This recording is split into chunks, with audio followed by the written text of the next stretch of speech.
the nation of Kenya is groaning. We are in collective anguish and economic crisis. The devastating effects of this current economic crisis is now manifest in the artificial fuel shortage and skyrocketing prices of basic food items.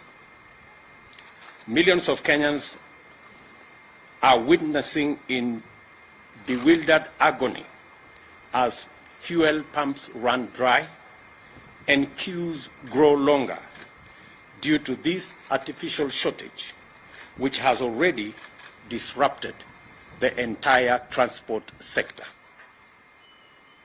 Kenyans are now forced to dig deeper into their pockets for bus fare, and border operators are being driven out of business. The skyrocketing prices of food items have pushed the cost of living beyond the reach of millions of Kenyans. Many farmers have failed to plant because the price of fertilizer has moved from 3,000 last year to a high of 7,000 per 50 kilogram bag, a price that is well beyond the reach of most farmers during this planting season. It thus therefore means that this year's harvest will be dismal, further compounding the problem of food security in our country. Cooking gas that was retailing as 2,300 in February, just 2 months ago, is now sold at Kenya shillings 3,350. The price of 10 liters of cooking oil, which was retailing at 1,450, now is selling at 3,100. And as already stated, fuel shot up from Kenya shillings 135 per liter of petrol to between 150 shillings and 205 in some parts of our country. Hospitals that rely on fuel to maintain life support equipment are equally in a crisis. The government of Kenya knows that millions of households cannot cope with these prices. The largest casualties, naturally, of this crisis is the vulnerable in our society.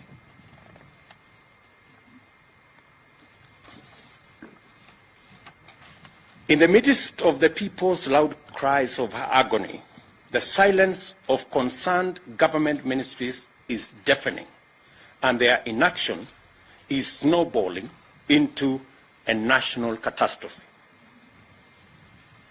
Kenyans are calling on the National Treasury and the Ministries of Energy, Petroleum and Agriculture to address, among other issues, the following. Noting that there exists a consumer protection mechanism to cushion Kenyans from adverse fluctuation in fuel prices, this mechanism is financed by the taxpayer at the pump through the fuel levy fund. We ask, where is the 39 billion shillings petroleum development levy fund meant for the fuel subsidy program as this crisis deepens? The Auditor General has already raised questions on the irregular and illegal diversion of these consumer protection funds to state agencies and unnamed private entities. She has also decried abuse on the petroleum import system in favor of some preferred and politically connected oil marketers deliberately depriving Kenyans of the subsidy mechanism. Can the Treasury also confirm or deny that the diversion of funds has been used in debt servicing and infrastructure development without the approval of the National Assembly? Can the Ministry of Energy and Petroleum list the import quotas that have been allocated to oil marketers over the last 1 year, and which are these oil marketers by name. The Petroleum Products, that is Tax and Levies Amendment Bill of 2021, whose passage has been frustrated in Parliament, should be processed, and all the roadblocks and back and forth between the different departments of government be removed, so that this bill can be passed as a matter of national emergency. For the record, this bill seeks to reduce the huge levies on petroleum products. That is the reason why our prices in Kenya are beyond the international prices, including prices in our neighboring countries. Why, we dare ask, hasn't there been any subsidy allocation in the budget in the last 3 years, including in last week's supplementary estimates, where our Kenya Kwanza MPs tried to provide for allocation for the subsidy program on fertilizer, but it was frustrated. Only for the Ministry of Agriculture to engage in the current PR stunts late in the day to pretend to provide subsidized fertilizer. We understand that the ministry is all over the place trying to launch some subsidized fertilizer program. This is not only ridiculous, but absurd. How do you, for example, make a farmer who requires 1,000 bags of fertilizer to queue for 5-6 hours, only for him to be or her to be told that you can only get 10 bags in a very widely publicized launch? I mean, if you're going to give 10 bags of fertilizer, please avoid the unnecessary launch. The high fuel prices are unprecedented and are not due to ordinary market responses to global crude oil price dynamics. Our problem is cruder and more local. This is the result of collusion between monopolistic cartels and economic saboteurs on one hand, and oblivious, reckless, insensitive, and incompetent public officials on the other.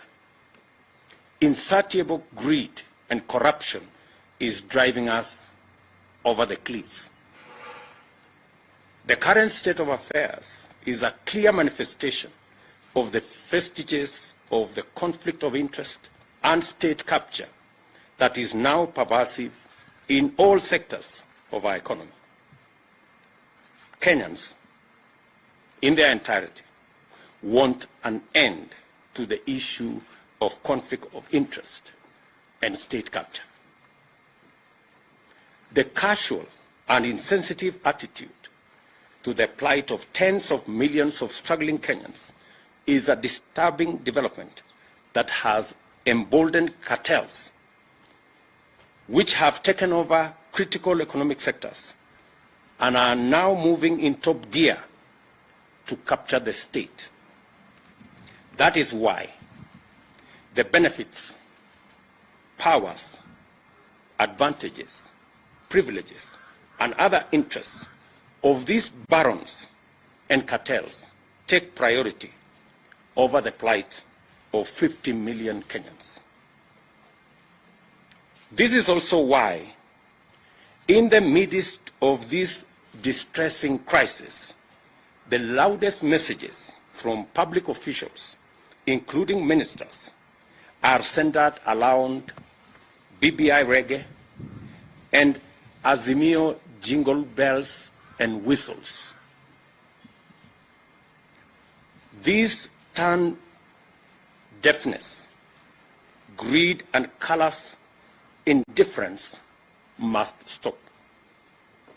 We therefore call on the National Treasury to account for all diversions of funds out of Petroleum Development Fund and to restore the fuel subsidy mechanism without delay. The Treasury must rise to its constitutional accountability and live up to the Public Finance Management Act. Failure to do the right thing will convert the National Treasury into a cog in state capture and corruption that will destroy our country.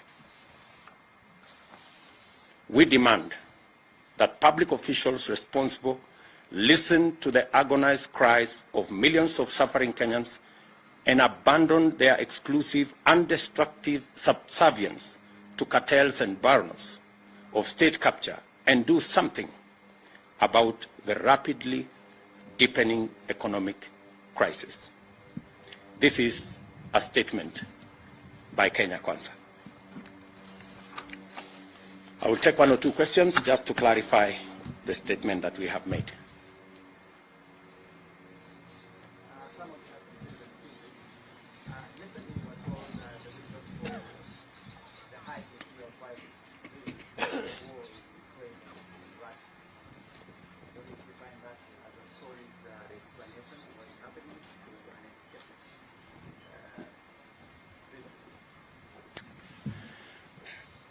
The people telling us about Ukraine and Russia are also telling us that there is no shortage of fuel. They are also trying to blame oil marketers. So they are even conflicted in the reasons why we have an artificial crisis in the country. From their own statement, they are not sure of what to say. Is it because of the war in Ukraine, or is it because of the crisis with our oil marketers? Which is which? And that goes to tell you that this crisis is orchestrated, and it is as a result of the cartels and barons who have taken over, using conflict of interest and state capture in our economy.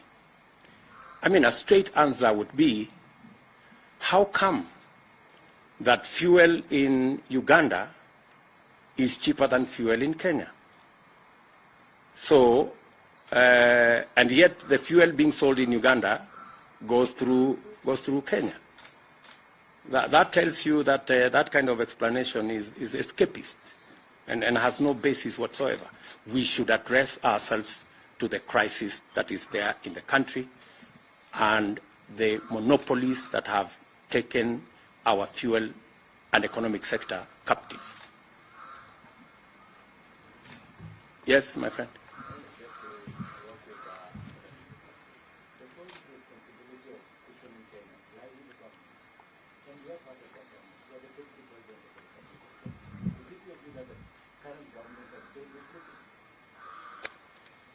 Kiru, unless you don't live in Kenya. I mean, honestly. You know as much as I do the situation in Kenya. You know that what was government is now like the opposition, and what was the opposition is now behaving like it is government. It is that confusion that has visited on the people of Kenya an accountability problem, because there are no more clear lines between the people in the opposition and the people in government, because greedy people who are supposed to be discharging their responsibility on the other side of government, because of greed, decided to come and become cartels and barons in government. So the responsibility we are discharging here is because we believe in the citizenship of our republic. This is somebody else's responsibility, but we are forced to do it because we have the interests of the nation at heart, and we want the right thing to happen in Kenya. We would have chosen to keep quiet, But the crisis in Kenya cannot allow us to keep quiet. Yes. So the President has signed a supplementary appropriation bill out of which 34.4 billion to be released to oil markets. Does this address your fears? You know, we are locking the stable when the horse has already bolted. We will see what will happen, because this should have been addressed before we got ourselves into the crisis that we are currently in, before the long queues and before the suffering that the country is going through. As a result of the fuel crisis, we have serious price fluctuations in all basic food items, because to a great extent they are dependent on the prices of fuel. So as we go around this, just you may want to know that that supplementary estimate was brought just last week. You know, the fuel crisis has been long in coming. And you actually don't need the supplementary estimate to be able to deal with this. There was already money in the Petroleum Development Fund. Where did that money go?